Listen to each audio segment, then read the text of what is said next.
No, there's no uh-oh. It's okay. We're okay. The smartphone put a screen between us, but wearable technology is making the screen disappear entirely, raising the ultimate question of whether we're actually more present or just better at hiding our distraction. So this week on the Rundown, we explore how smart glasses, health trackers, and invisible AI are rewriting the rules of human connection, privacy, and social transparency. So let's get into it.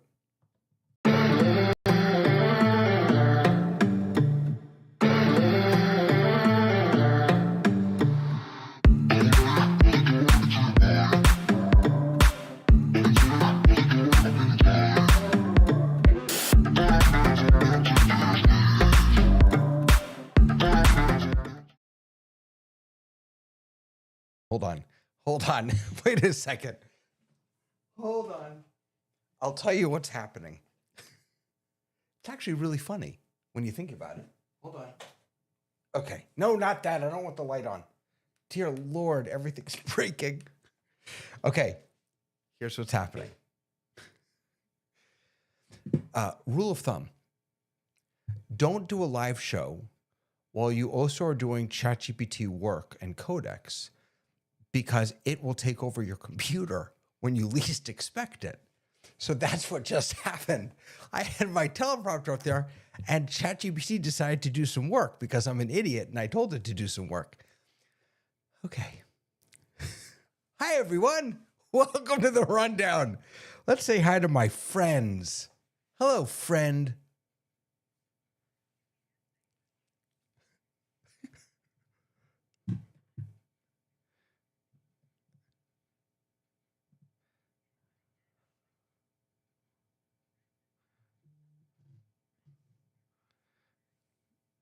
Yeah, it's fun. Oh, but I just realized I have, okay, well, it doesn't matter. Okay. Thank you. Things are going great. Things are fantastic, especially when I get to see people like Tony Mobley. Hello, sir.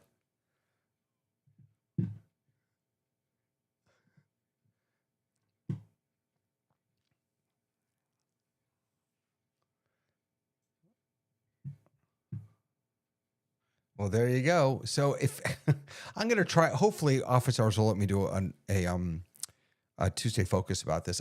I want to wait until I get the official Zoom approval, because then I feel like it's actually a something other than just a toy. So, ooh, Mickey can't hear Tony. Well, no, that's strange. Why can't you hear Tony? Well, okay, so wait, so you all can hear me. So let's see what's going on here. All right, hang tight, everybody. Hang tight. Let's, hey, Tamara, say something for me. Hello, Dave. I'm so excited to be here on the Rundown, testing my microphone. Okay, wait, I think, oh, you know what I think it is? Hold on, I think I actually know what it is. I think I know what, yeah, I know you It's can only codecs. hear me. What? No, it's not codecs. It's, hold on, I'm going to change this to that, and then I'm going to come over here, and I bet you this. Okay, now everyone should be able to still hear me, and now let's see if we can hear someone else. Go. Yeah, now they can hear you. That was not a codex thing. That was a David thing. So there you go. Yeah. So we're doing a little beta testing. For those of you who missed it, what Tamara said is that I'm amazing. No, that's not what she said. I'm just kidding. But we're all back. What do you mean, no Tony? What do you mean, no Tony? You hear Tamara. You'll hear Tony in a second. They're behind us, I think, because they're watching on YouTube. They're 20 seconds behind us.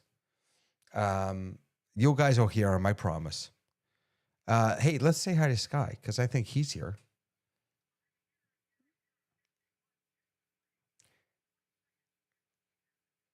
Yeah, give it 20 seconds, guys. Give it 20 seconds. Oh, wait. Yeah, wait, hold on. No, I see. You're not. Why are you not coming through? I don't understand. Why are you not?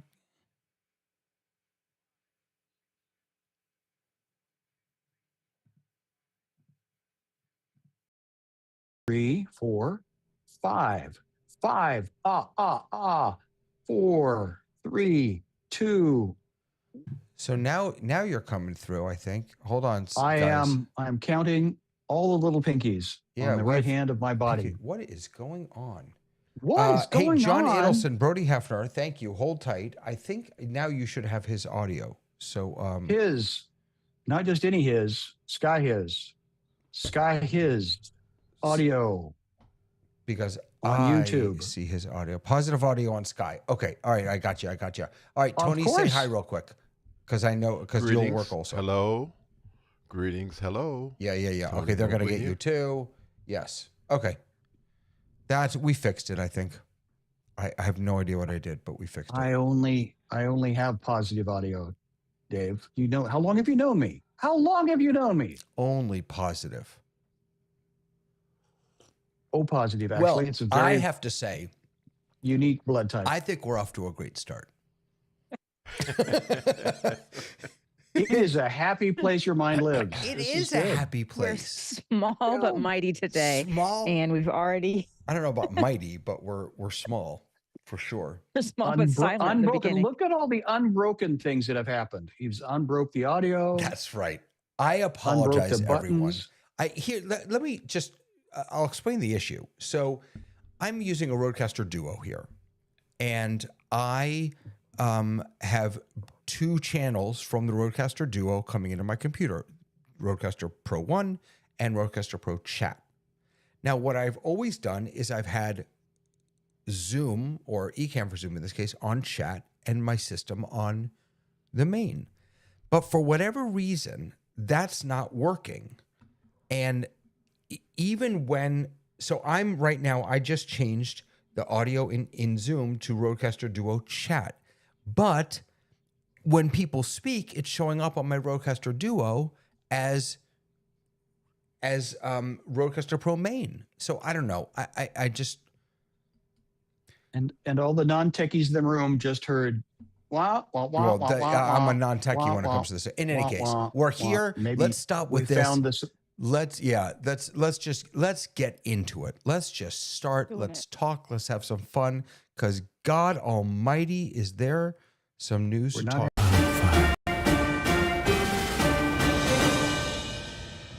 See, I want to make the sound now because I can't hear it. You want to make the sound? Ba, ba, ba, ba, ba. Ba, ba, ba. I apologize, everyone, for the audio issues, but let's get into it. Hey, we have some news. You're being watched.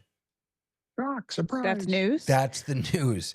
You're being watched. No, the news is that there has been a huge backlash recently over these flock cameras. So flock safety cameras. Flock, by the way, is not, this is, there are lots of different types of cameras that have done this for years, but flock is getting a lot of attention. These are really ALPR,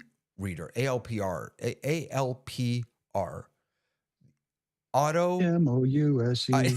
automated license plate readers. So their goal or their job is to capture your license plate when you go through a red light, when you go through a toll, when you do whatever. The problem is apparently they're picking up a lot more than just license plates.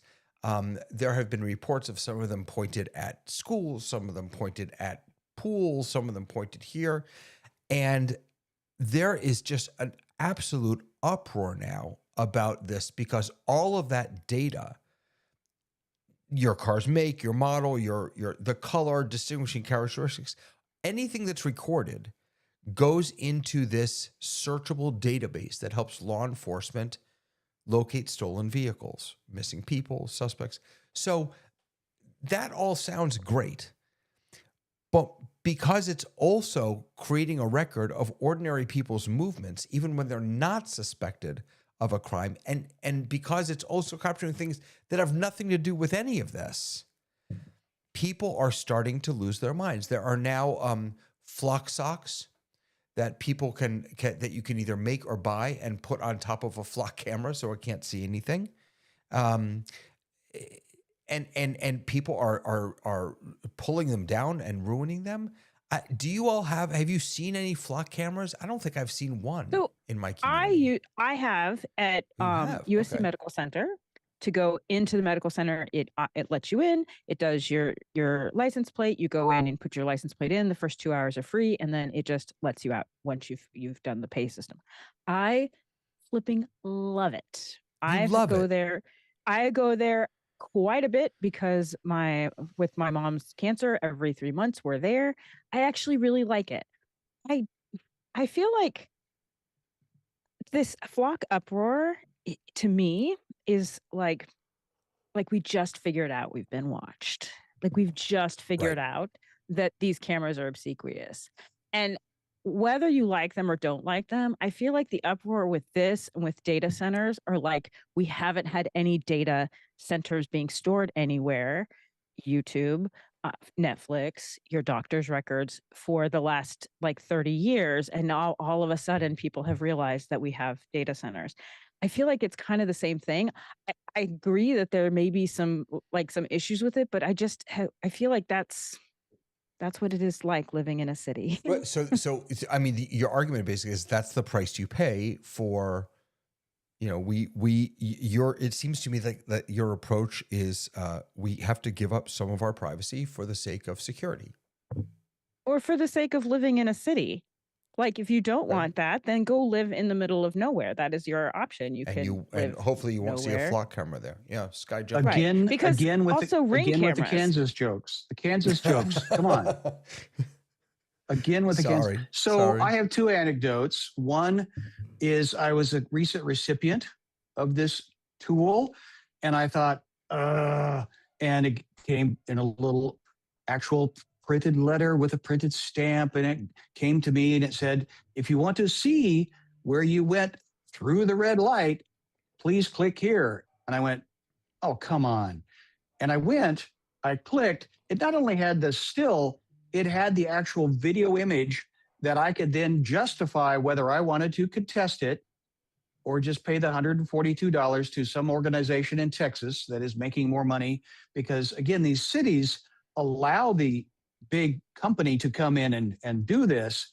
But again, it's a profit sharing concept. The other anecdote is the comedian Michael Jr. I don't know if you're familiar with him, but he said he had to run 2 red lights in succession to get a whole family portrait out of the proposition. But is this new for you? Because I received my first drive-through ticket. Thank you, Actually, Dave. my only drive-through ticket Come on, in Tamara, at least chuckle. 1990. At least chuckle. You didn't even hear the joke. Did you chuckle? Come on. I didn't chuckle because I'm not I'm not a fan of the joke. It has to be funny to chuckle. Tough room. Tough. It's It's a not even tough my room. joke. Is this Tough thing on? room. Okay, back to Tamara. She interrupted first.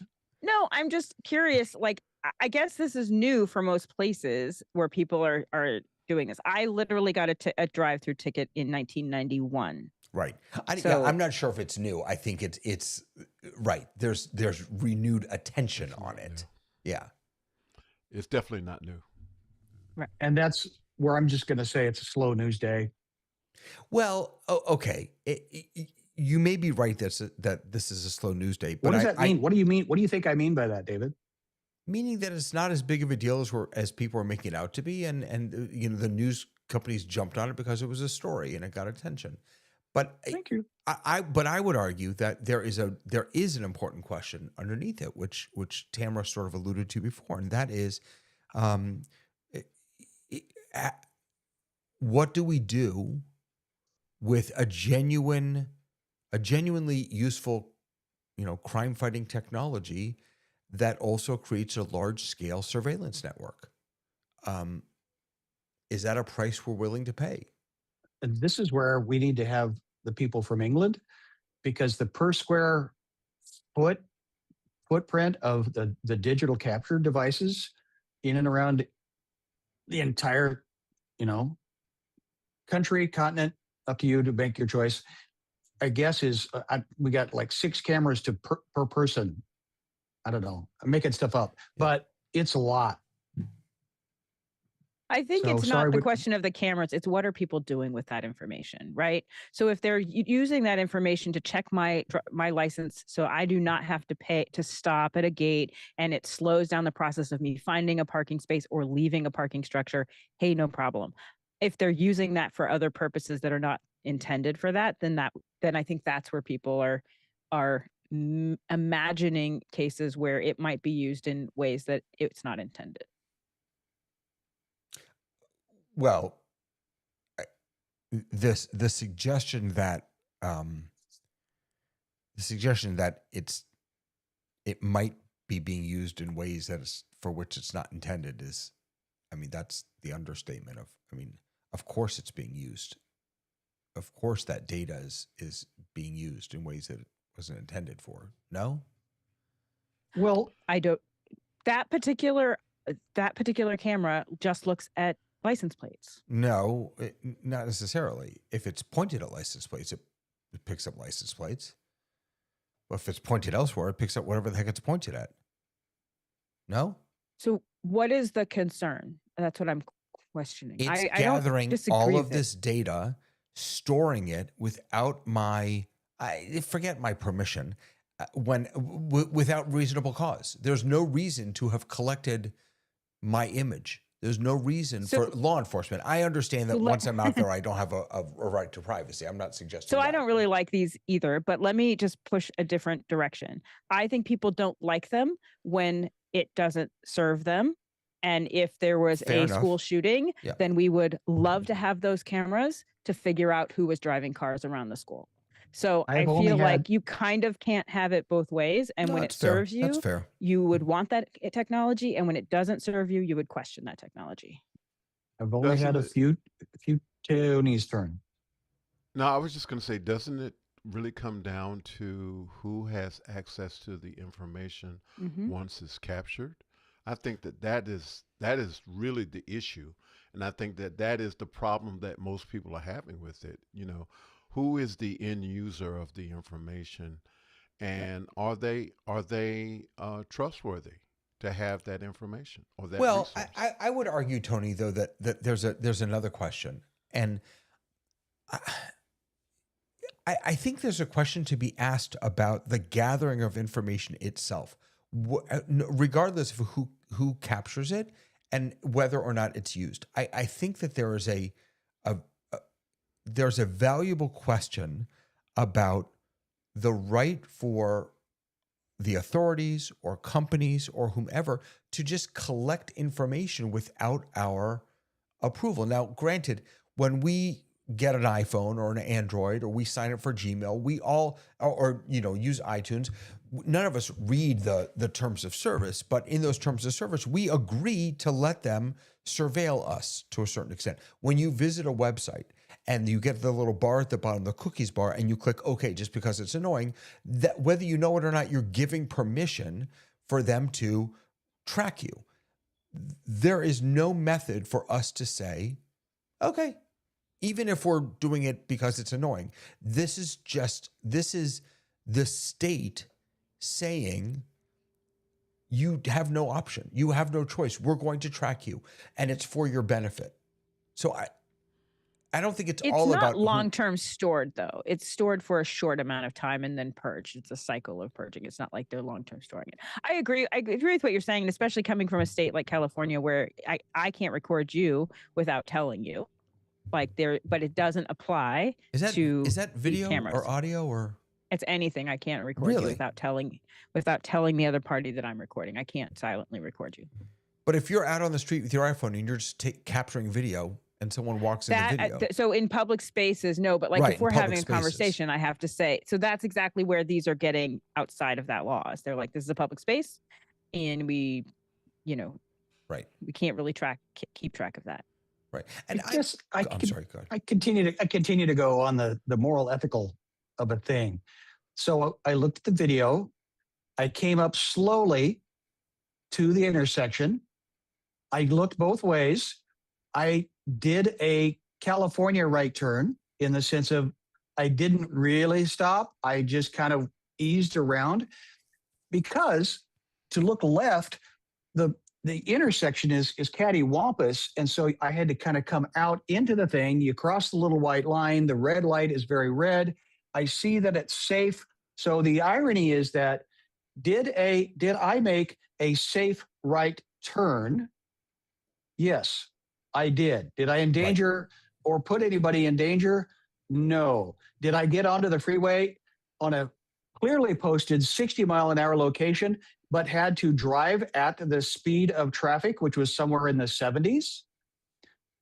So again, I'm breaking the law, but I'm doing what is in the in the course of, let me finish one more thing. Mm-hmm. But the punchline is it's a profit center for the city. And I'll think, do I care that I'm supporting my city through this false tax? I don't, it feels like a cheat. Okay. Wait, really quick, ahead. two things. Yep. One, Vic is right. He's reminding us that flock cameras are not the same as traffic cameras that you have on those traffic lights. They are different.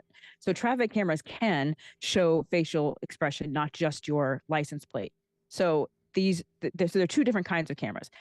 Another case for that, though, so there is a camera right where my mom got into her accident. And not having that footage, we would not have been able to prove or know that the guy in the big rig that you can always make a good argument for the use of these cameras. But again, I think you said it before, when they're in your favor, they're great. The question is, are we willing to pay the price of constant surveillance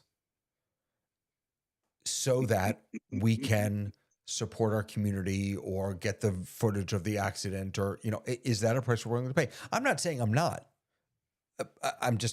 I think that's convenient, because for the last 5 years, each of us have the tens of hundreds of hours that we have been putting our face into, which is why I don't care by our choice because we feel that we're in control. Right. Which is why I don't care. And the traffic argument, if they catch me going through a red light or not stopping, they caught me. Like fair enough. I mean, if they have video of it, then I did it. Okay, I'll pay the fee. Fine. That doesn't bother me at all. But to me, it's not about that. It's a little bit about what you said, Tony, about who's in control of this. But it's also just the idea, and we're gonna get into this later tonight when we talk about, AirPods with cameras or Meta glasses with cameras. We are under constant surveillance, and that's just, and we have been for years. And maybe we have been for years, and we have been for years. Okay, so fair enough. That's the part that I'm kind of like, all these people are so incensed at this technology that they've never heard of before, but now that they have TikTok, they can hear of it. Okay, fair enough. I just assume when I leave my house, I'm being watched. I mean, and a lot of times I don't leave my house, so then you don't have to worry about it. And that's back to the "if it bleeds, it leads" comment. It was a slow news day, and we'd already listened to how many times Trump had gotten out of an airplane by a different direction than he usually does. Lake America. Okay, next, Meta has settled this suit. We talked about this a number of weeks ago. They settled, this is a suit with 29 states requiring up to $18 billion, which I know for Meta is couch change, but $18 billion in payments, new child safety measures, and an age assurance system.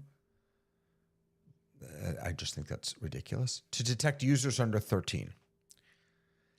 I think it's ridiculous because it's impossible to do. But at the same time, it also shields Meta from state lawsuits over using children's data to train and test that system. So Meta may have, on the one hand, you could say, oh, Meta is reimbursing the states $18 billion because they made a boo-boo. You could also say Meta just spent $18 billion to be able to use children's data to train and test their systems, and they never have to tell anyone about it. Tamara. I mean, I think that anything that we put into place, and we've been talking about this, that we've been wanting there to be something that they do on their end, which they have investigated and figured out a way to do it. I don't know. The problem that we have is that many of the kids who are online are under 13 years old, which means that they themselves have put in a fake birthday and a fake date in order to gain access at all, or their parents have done that for them. So there's lots of people I know who have. I was just going to say that. I did that for my kids. Yeah. Absolutely. So it's kind of like a problem that I agree 100% that we have to figure out a way to put tools into place. And I was actually kind of impressed by these tools. I was like, okay, it limits the overnight time to a certain, it limits their time for a couple of hours. It really puts in some very interesting things that we haven't heard before. So I was all for it. I just don't know how it's enforceable, because this is a thing where parents have agreed in the last 20 years that their kid is different. And I think that your kid may very well be different when you sign on. And I also think it's very possible that parents who agreed that their 8-year-old could go online couldn't project that at 15 their kid would have some really severe mental issues that would make it not a good space for them. So I think that there has to be more training on what social media does and what it's possible. It is possible that your child, who was amazingly straight A student at 9 or 10 years old, gets into high school and has a very different experience, and the outcome can be bad. And I think that we have to do more training around that for parents and for kids. And all these tools that can help parents, I think, are great. Yeah. Scott, go for it. The words that come to mind are gateway drug.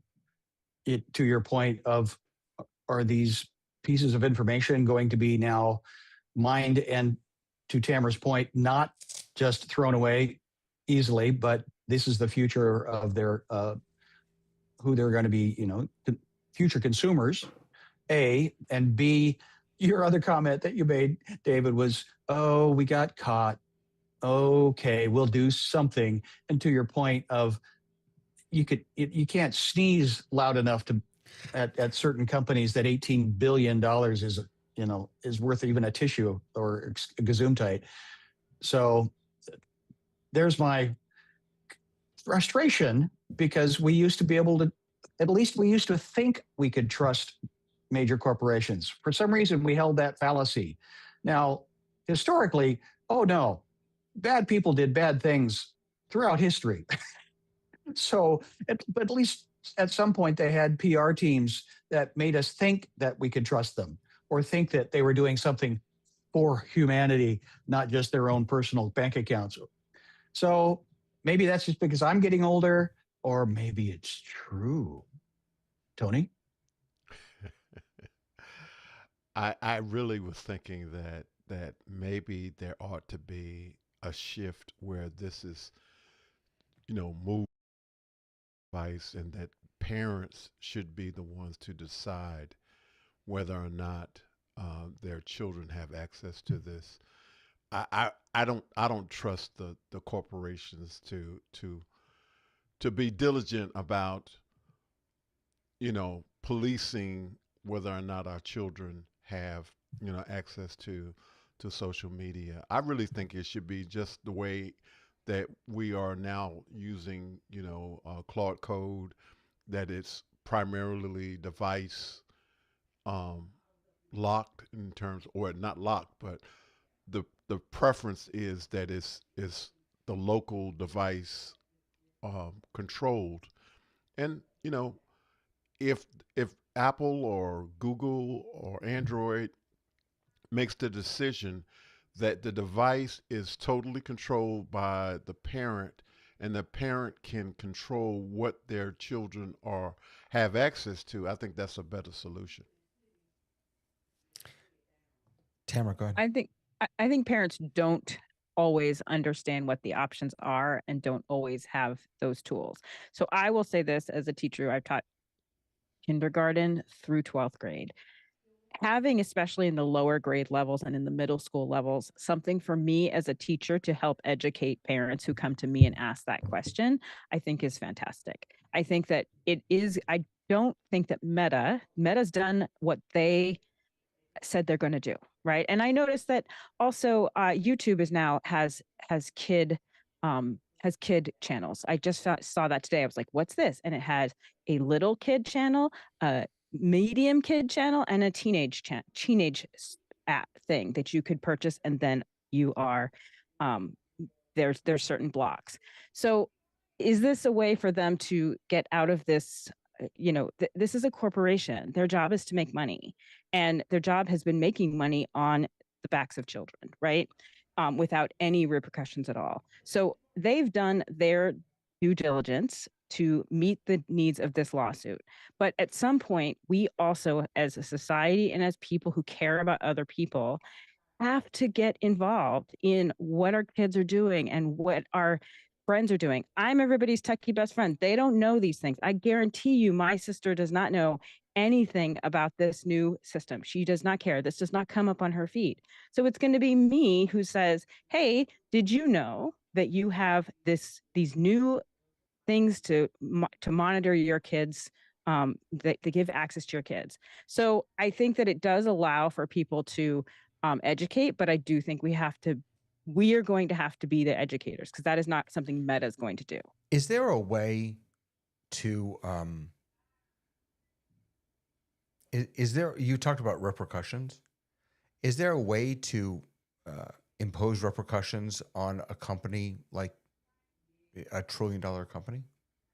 I think if they have done this, then no, because what they're saying is, look, no, but I mean, but what I'm saying is, in general, when you have all the money in the world, I don't know how, even if, Sky, I don't know how, even if Meta does something awful, other than all of us running away, which we won't do, I don't know how you impose repercussions. Go ahead. I'm gonna jump in with two examples. The cigarette industry.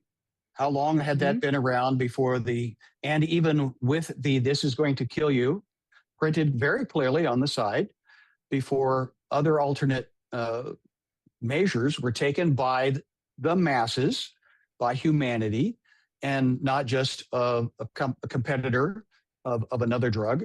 But I'm going to give us context, because today NVIDIA bought a, is it Huggy Face? Hugging face. Yep. Obviously rolls off the tongue. You can tell. I used it a lot, apparently. Not. Consequently, 12.9. I asked Claude about this comparison, and I misspoke. I said million. He said, no. Yeah. 12.9 billion. NVIDIA bought it. And I said, wow, what is that in relationship to NVIDIA? And then said, oh no, NVIDIA's 5 trillion market cap. So that is 0.258%. Last quarter alone, NVIDIA made 96.2 billion. So to spend 12.9 billion on a thing, that's pocket change. Right. Even Claude came back with, yeah, that's breakfast. Right. Which is why I asked, I don't think it's unreasonable to laugh at an $18 billion fine on Facebook. I'm trying to give us context of where my brain is still in the millions being a lot of money. Right. And so historically, where we would have thought, where should we become indignant? Yeah. It's like, oh, we need to raise the stakes in our attitude. Well, I don't disagree. I just think that it's so easy to just continually blame capitalist companies for being capitalist companies. No, that's fair. And making money and defending themselves and without having personal responsibility. And the truth is, we're getting further, and we talk about this all the time, we're getting further and further away from communities. And you used to just be able to, you weren't car dependent. You walked to the store, you walked to church, your kids could be in the neighborhood, and you had other people who were part of that neighborhood working with your children. And the further we get into these devices ourselves, that is not there. That support system, that community human support system, is not there. And what is happening, instead of anybody taking personal responsibility and saying, hey, I'm addicted, I need to do these things, or this is an addicting technology, we're like, they've tried to addict me. They're aiming at my kids. It's like, but some of that responsibility actually is us. We have to be more, loving of each other, and really becoming more about community and more about being out in our world and caring about those things. And we're spending an awful lot of time going, well, they have all the money in the world. We should make their fine higher. You know what I would rather have? Them pay higher taxes so that we could have more nice things in the area. That's what I would rather have. Right. Okay. Fair enough. Let's do it. I brought show and tell, but it died. This has never happened to me. My Apple Watch died. I know. I guess maybe it wasn't charging last night. I don't know. I thought it was a vape. You're smoking on camera? No. This is my. I can't tell. My watch. It's my watch. So tiny. I'm tiny. I'm sorry. Right. So listen, here we are, folks. Yeah. Look at all four of us. Oh my gosh. On cue. And sponsored by. Yeah, that's right. There's the show right there. So, we are squarely in, if not toward the end of the screen age, where we are all attached to our screens. We are all on them all the time. I don't even want to look at my screen time on my iPhone. It's terrifying. And we are moving into a new phase of screenless technology. We're hearing things like the earbuds, the Apple, what are those called? The AirPods. AirPods, thank you. AirPods with cameras so that you can speak to them. You've got Shlomo right in your ear, and Shlomo can see. We have I went to get glasses a couple of weeks ago, and right there in the front counter are the Meta glasses. You can get your lenses put right in Meta glasses, where there are cameras that can take your picture and everything. 46% of U.S. adults own some sort of wearable. My daughter Dahlia, who watches this show a lot, lives for her what's the ring? What's the Aura ring? Aura ring. She loves her. If she doesn't get enough sleep, if her Aura ring tells her that she follows it to the. I want an Aura ring. Well, the new one apparently is thinner and nicer. Right as you walk in Costco, they're right there. You can try them on. 50% own a wearable. That's up almost 15% from just a few years ago. So here's what I'm thinking about. When technology becomes invisible, when it's no longer holding a phone in front of our face, although on September 9th, when Apple releases their new phones, we'll probably all be holding phones up in front of our face. But you're holding iPads up to our face. And iPads, right. Do you remember those days when people would go and they'd hold their iPad up in the auditorium to take pictures of their kids? And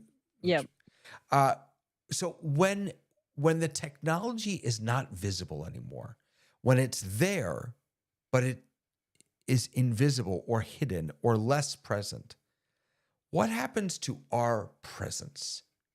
If I know that there's a camera in your glasses, or if I know that you've got earbuds in, what happens to what between the whatever that's between us? I can tell you personally, if I'm talking to you and you have earbuds in, I assume you're listening to something. I assume you're not listening to me, even if we're having a conversation. When I interviewed for the job that I'm in now, I'll never forget this. I had it was before, it wasn't before IFB? AirPods, but no. It was just like whatever, a Bluetooth thing. Oh, you know what it was? Sorry. It was a Bluetooth thing that it had like a neck piece and then you just popped the buds in. That's what I was wearing at the time.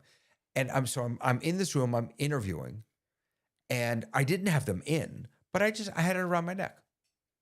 And it really bothered somebody. They said, are you expecting a phone call? It really and they weren't wrong. Right. Just by having that there, it gave an indication that I was not with them, that I was waiting for something else to happen. Tamara, jump in.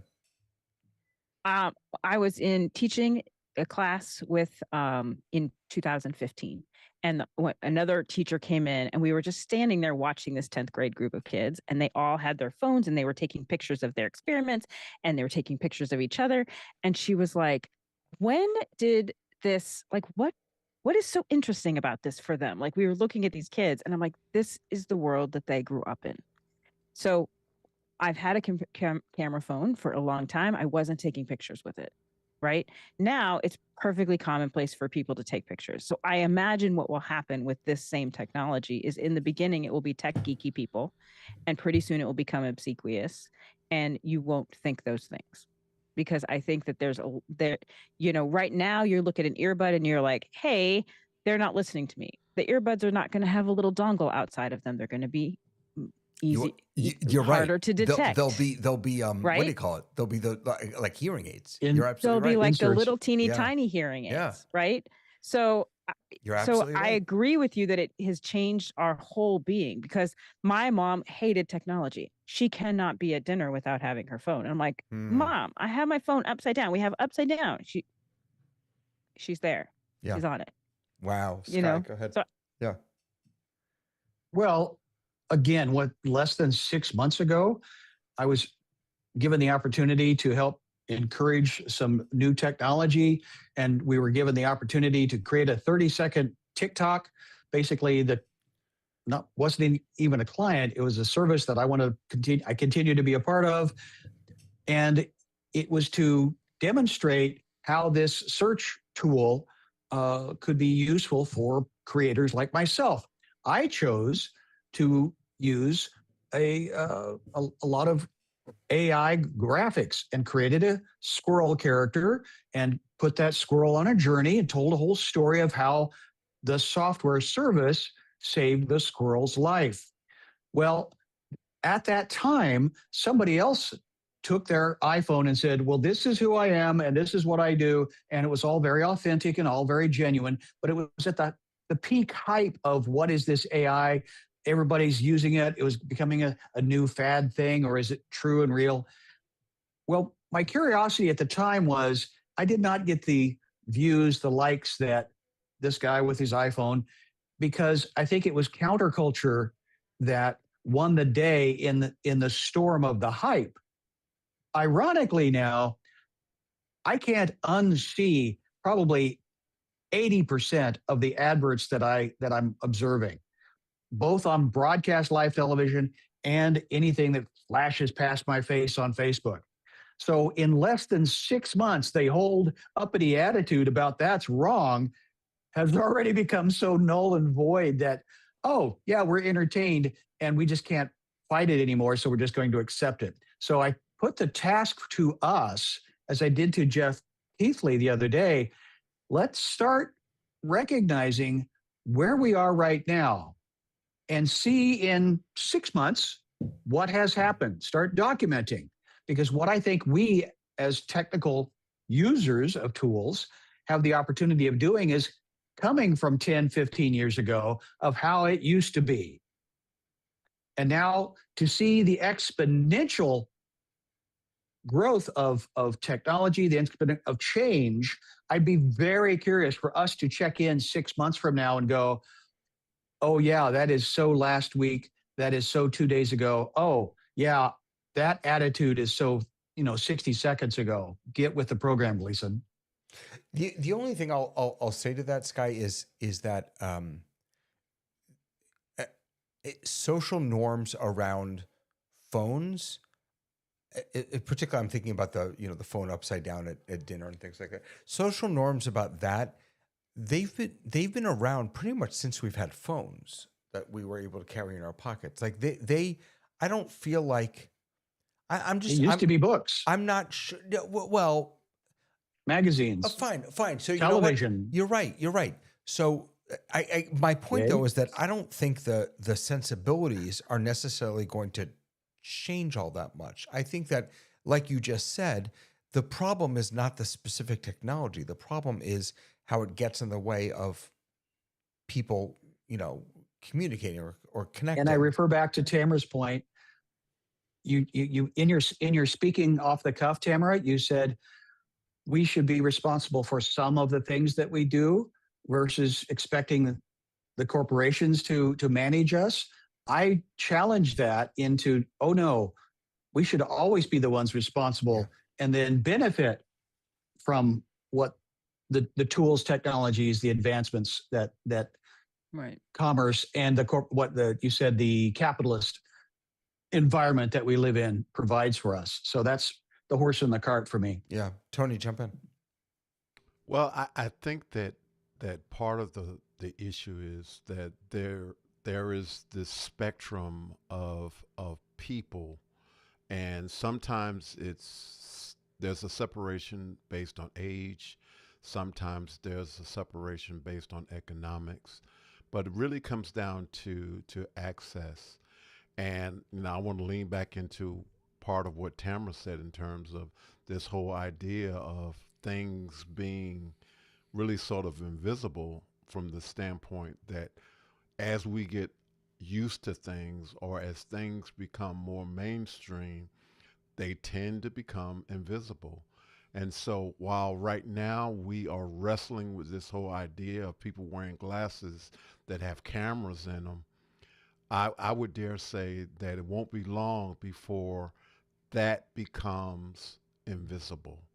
People won't they people will begin to do what they would do even even though they may be monitored or people may be capturing the things that they do, because we know that there are there has been um, things that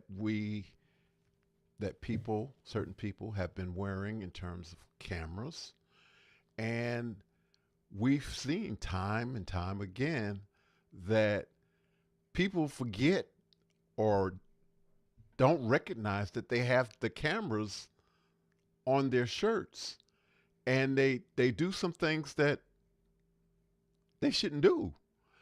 And so my argument would be that as things become more mainstream, people will begin to forget or not be concerned with someone having meta glasses or any type of lenses that capture things. That's just kind of the way things work.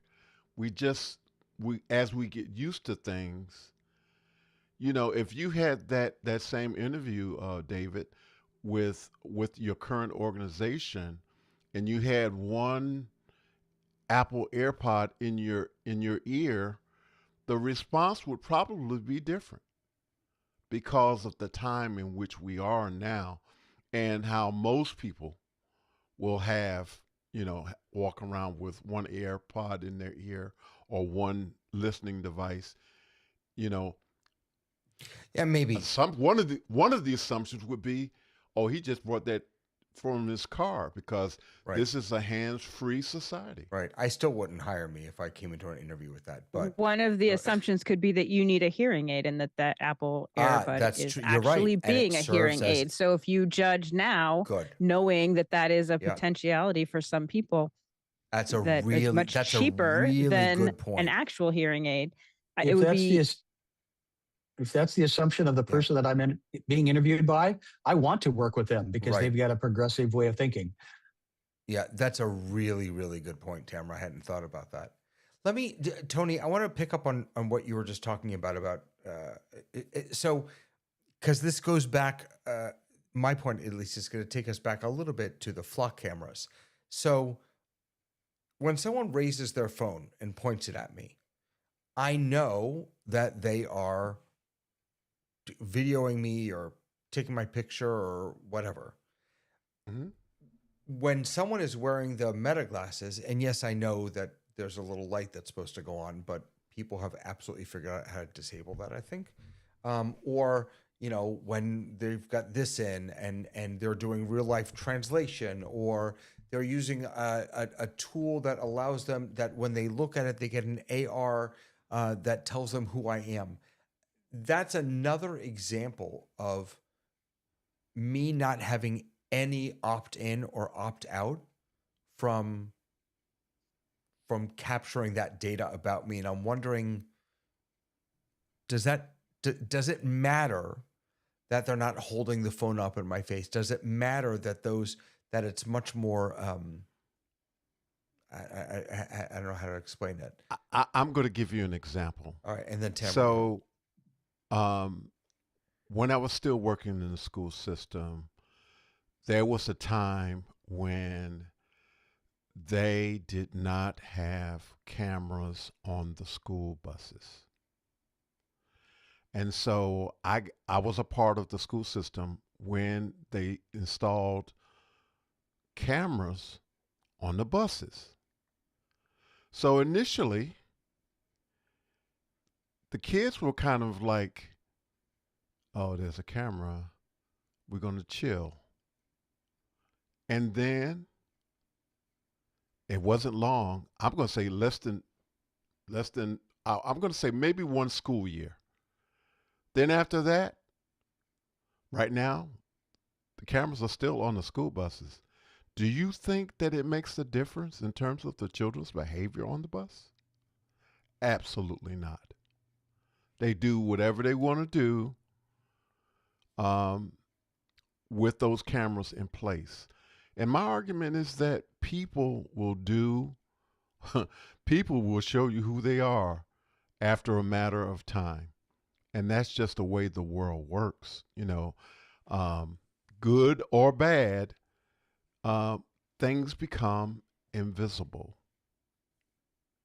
I'm also going to throw in the word consequence. Yeah. If there is no consequence to the negative behavior, I mean, even when there is, a child will be suspended from the bus or something like that. Yeah, okay. There have been times when children were removed from actually even riding the bus.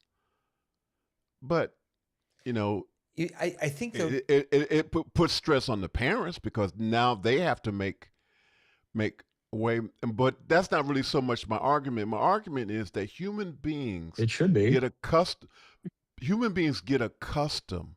to things, to technology, and they begin to see the actual technology dissolve. It goes away. Sure. It goes into the woodworks. Absolutely. And it's in the background. And so my argument would be that those glasses will eventually, whether the light is showing or not. But here's what I would offer, Tony. And again, I think that it is still a fair question to ask. What does it do to society when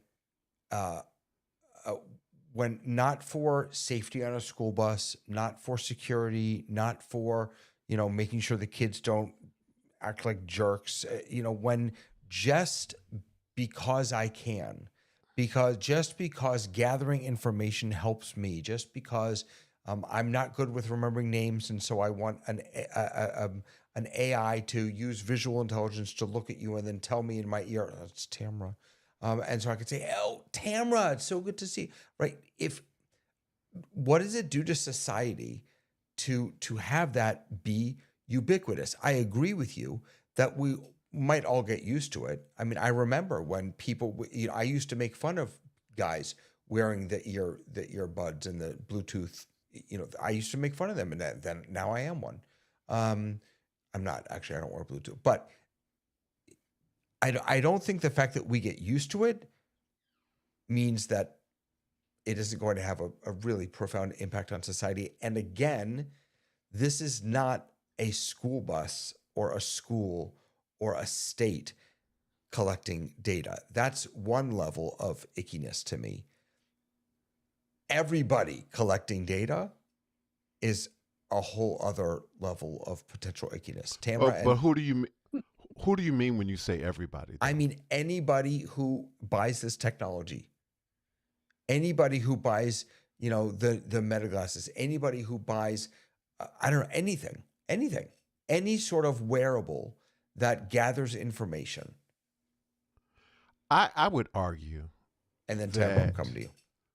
Okay. And I apologize for go for it. Tamara. Go for it. You're good. But forgive me for saying this. I'm going to ask for forgiveness in advance. But if you are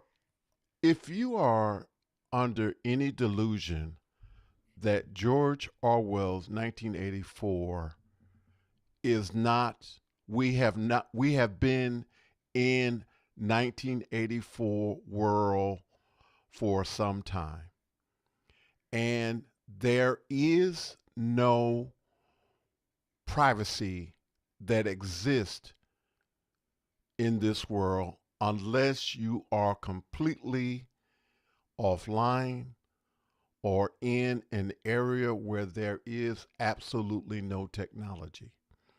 So the question again, the question becomes, who is the end user that is gathering the technology, and how do they plan to use it or implement it? There is no privacy.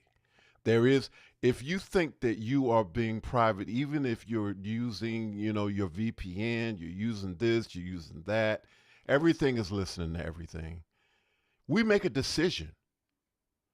I made a decision, and I've shared this story before about my Apple Watch, and I'm going into my garage and I flip on top of my rollator and it just breaks down completely. I smashed my face on the concrete of my garage, and my Apple Watch says, "You have fallen. Do you want me to call 911?" Right. Where I'm going with this, Tony, is that it's one thing for wearable technology to affect the person who chooses to wear the technology.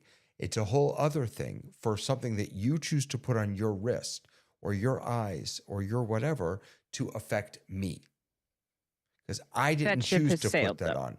Maybe. Tamara, go ahead. That ship has sailed. Yeah. Because here's the thing. I had students, God bless them, those baby kids in, 2013, junior, we're having the junior high dance, and the kids, a couple of them sneak down the thing and they come back and they sneak off campus, and then, they were caught.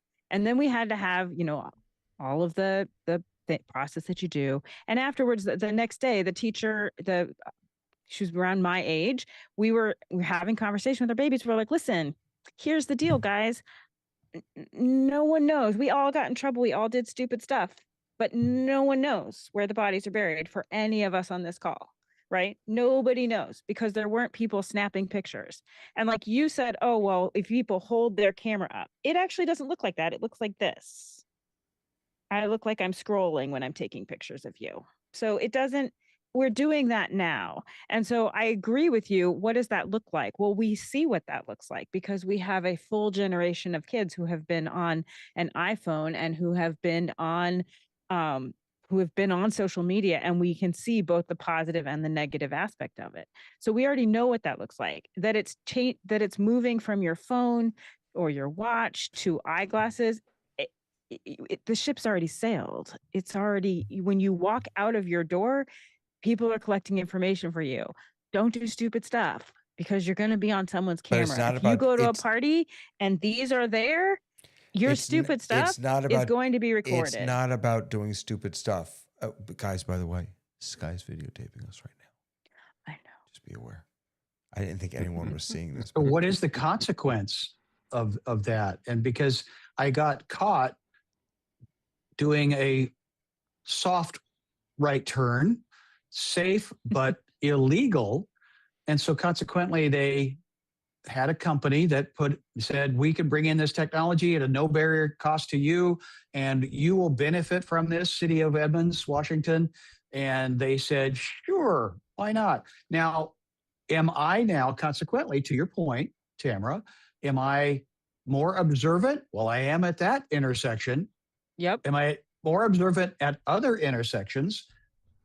Sure. But I do remember my wife and I, with the kids in the car, coming out of the Safeway parking lot and getting pulled over by the police.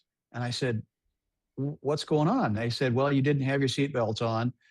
And we got a $20,000 grant to encourage people to wear their safety belts. And the only way they learn is if we give them a ticket. So Boy, all of my Sky. sins are coming out. All of my sins are Sky. coming out tonight.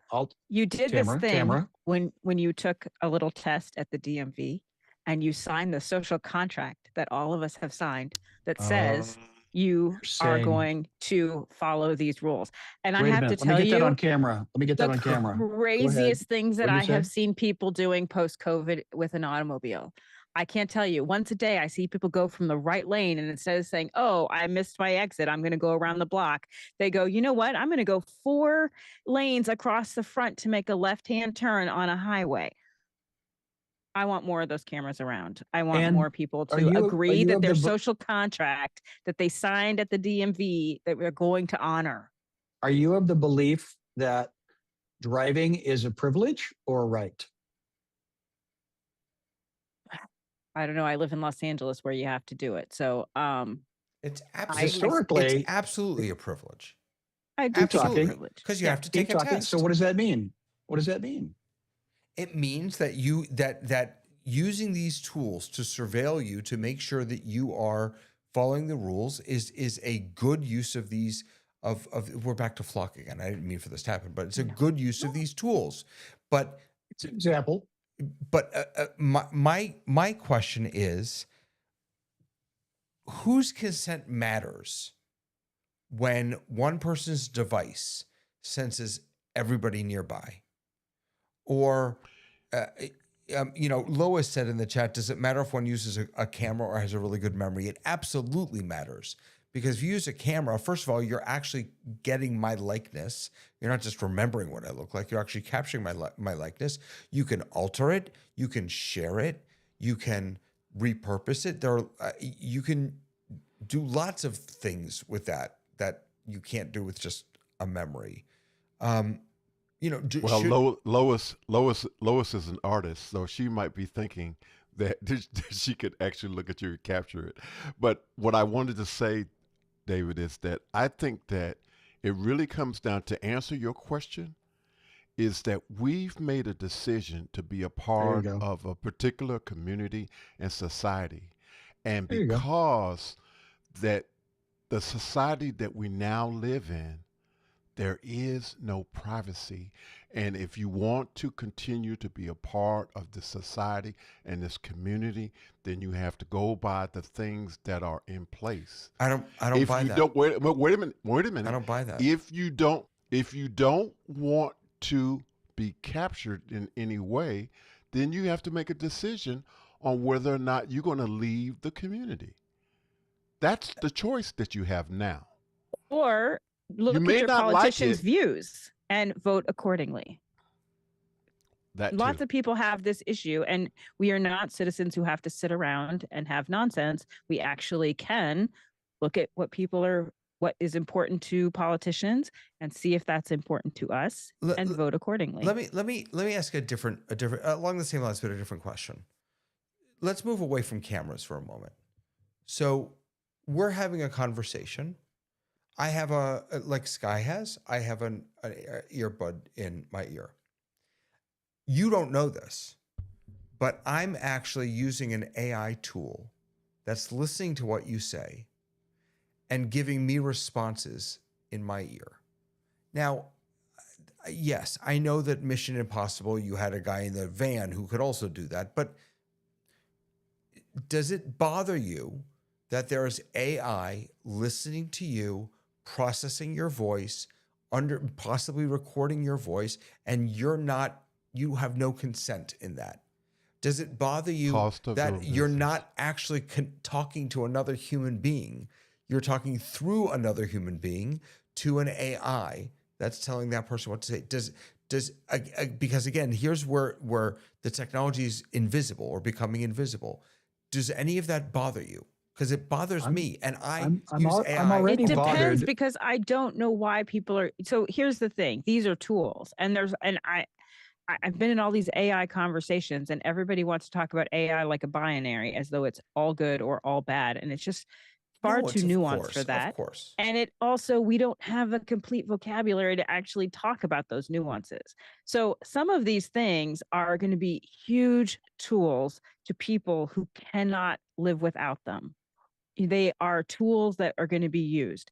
in other cases, we're already seeing laws about them in judicial places, in places where, so we have the right to create laws that put parameters on when people use things and when they don't use things. Technically, David, if you did that with me in California, then you would be, without telling me, then you would be breaking the law, right? So, okay. But we already know from Sky that people will break the law anyway. Okay, so but if it suits them. so that maybe that's my question then. Is this that being recorded? The right? What? Right. Does California have the right policy? Maybe that's sort of my question, right? Should it be illegal to have hidden technology that may be incredibly beneficial, but is nonetheless, if we decide as a society to put that into place. And people dismantle it, though. I mean, that's right. Yeah.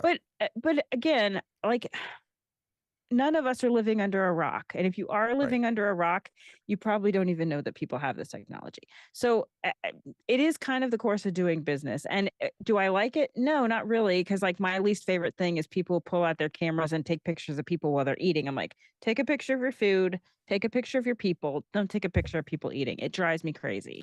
Right. But does that keep me from going out with my family who are like the worst at this? No. Also, it's the course of doing business. Right. I just want to throw up. So this comment from Brody: widespread installation of cameras makes it difficult or impossible to regulate them to avoid abuses, including cops, stalking ex-spouses, etc. When it was just the police or law enforcement or whoever, when the cameras weren't everywhere and ubiquitous, and they're becoming more and more and more, you could perhaps regulate them. We are now reaching a point in technology where it's going to be impossible to regulate any of this. Tony, and then Sky, please. Oh, I was going to just say the cost of doing business. I'm really sort of at this point where I understand the argument that you're trying to make, David. But I think that we are in a situation that the genie is out of the bottle. The genie is really out of the bottle, and we have no control of this thing. The frustrating thing is, why doesn't that bother you? Like, so take control back. Because I love my Apple Watch, David. You can't take it away from me. No, that's not it. That's not it. The comfort level for most people, because for most people, not us, most people, they're still thinking of their pocket computer simply as a phone. Right. Right? Right. And so I have this phone, I can take pictures, I can make videos. It's a consumption device. Somebody might record me. Well, if they record me, maybe I might blow up on YouTube. Yeah. Or I might become I might become a star. Right. And I could make millions of dollars. And I'll take the risk, It's like playing the lottery. Right. And so for it to bother me as an individual, yeah, it does. I get frustrated with this whole argument that you're making, but I think that it really, truly does come down to the cost of doing business, being a part of a community. This is where our society is. What we can guard against, or what we can push toward, and what Tamara was talking about, is seeking out those legislators, those officials who think, or we can encourage to think the way that we think about this. But otherwise, it's kind of a lost cause. And the last thing I'll say is that people are, for all intents and purposes, lazy. And if it does not impact them directly, they'll let it go. We are essentially crisis orientated people, and I mean the human species, is, for all intents and purposes, crisis orientated. And we do things when we say ow. Yeah. Sky, I'm giving So, you, Tony, I'm letting you finish this. Tony, I'm glad we're in the same room together, brother. You stole my punchline. Hey, you Sky, stole it right in front of everybody. Sky, you're looking the wrong way. Not on my outfit. He's right there. No. Is he not right there? No, he's over here. It's over here. Pulling my chain, but the genie out of the bottle, Tony, I had it right on the tip of my tongue, but then the horse got out of the barn. The water went under the bridge. The real problem isn't these devices. So the real problem isn't these devices. It's the fact that we don't know how to talk to each other. And my punchline was, to Tamara's point, that these phrases are ancient. Mm-hmm. So this conversation is not new. It just may be faster. So thank you, Tamara, for talking with me. I'm looking forward to sharing coffee with you in person when you come up to the Pacific Northwest. Looking forward to it. Now that Starbucks is moving to Nashville. So BYOC, bring your own coffee. Tamara, can I give you the last word? Yeah, I just think that part of the problem is we're talking about all the wrong things in terms of people's anxiety that we're talking about.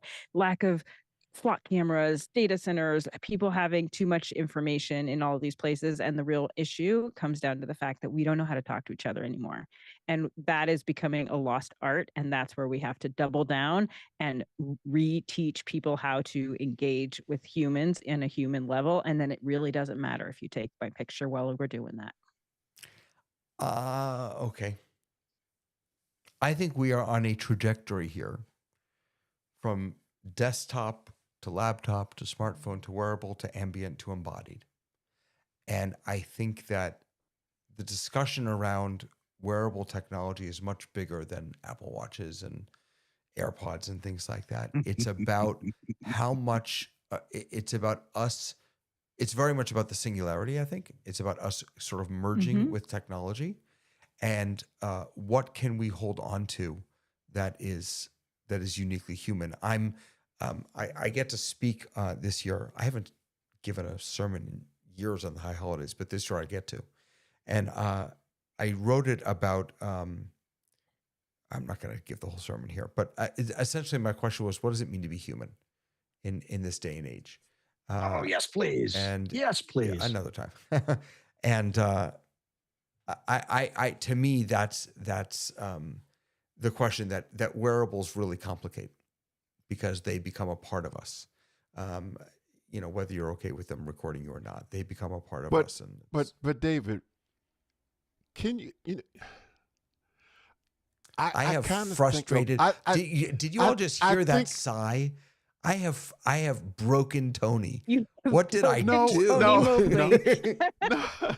No, I just Mark to stay down. I still lean into this whole idea that technology is a tool, and and my first thought was when you said the last thing that you said, I said, well, shoes could be considered a technology. Yeah, but Tony, can I just say, technology was a tool. Technology is becoming an agent, and that's very different. This is Noah Yuval Harari's, the historian's, big idea. His big point is that the reason that this is probably also why Bill Gates just came out and wrote a piece. The reason that this moment is different is because we're not just dealing with the tool. We are dealing with agentic tools that can work on their own and break out and do things they're not supposed to do. And we are now putting those on our bodies.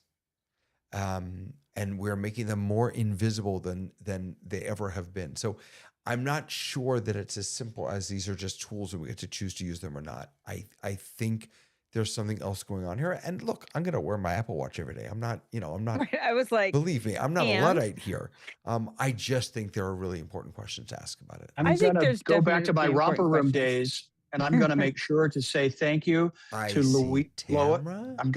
I see Tamara. No, I see Courtney, and I see birding with Lois. Oh my goodness! And you see Dahlia. Tony, Brody is here. Dahlia's here. Tim McCullough's here. We are community. Tony, Courtney to your point, is here. Vic, thank you guys for being here. Vic, Roland, thank you for being here. Are all humans, and we love you. And a special apology to Mickey, who has to listen to me screw up the audio every week. Hey, folks, so get ready for this. Tomorrow morning, Office Hours is going to be back answering your questions. And then tomorrow afternoon, Andy Carluccio is joining us in the Zoom Test Kitchen to talk about the new, wait a minute, who? The Andy? The Andy. Oh my word. Yes. Talk about the new Zoom ISO that just dropped this week with TalkBack, which is what I built into Run My Show this week. Should we test it and see if it works? All right, ready? Here's what I have to do. Now, no one's actually going to be able to hear this, but I don't think it's we knew work. Andy. If when you're online, if you're watching online, back. you're going to have to tell me whether this works. Okay. So I'm going to mute. What am I going to do? I'm going to mute this. Okay. And now I'm not go. going We're into. Gone. They can't hear me now. I'm still going live, but hold on. Wait. Don't go anywhere.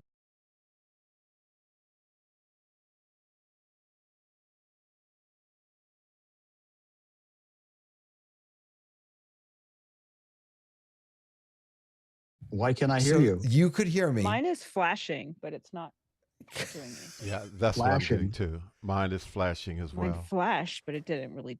Well, that's because you broke it. I disconnected. Mickey will be sitting with you. That's because you broke it. That's because you broke it. I did not break it. Hey, it everyone. Is likely that I could have broken comms because I'm not good at them. No, but the point of all of this is that Andy Andy Carluccio is coming to talk about TalkBack in Zoom ISO on tomorrow afternoon. That should be really fantastic. Really grateful for him coming out. And we will be back next week. And thank you guys for watching and putting up with Lois this craziness. And we miss you, Lois. Come back. And Bill Davis is going to join us. And everyone, have a lovely, lovely weekend. Bye. Bye, John. Bye-bye. Why is my video playing?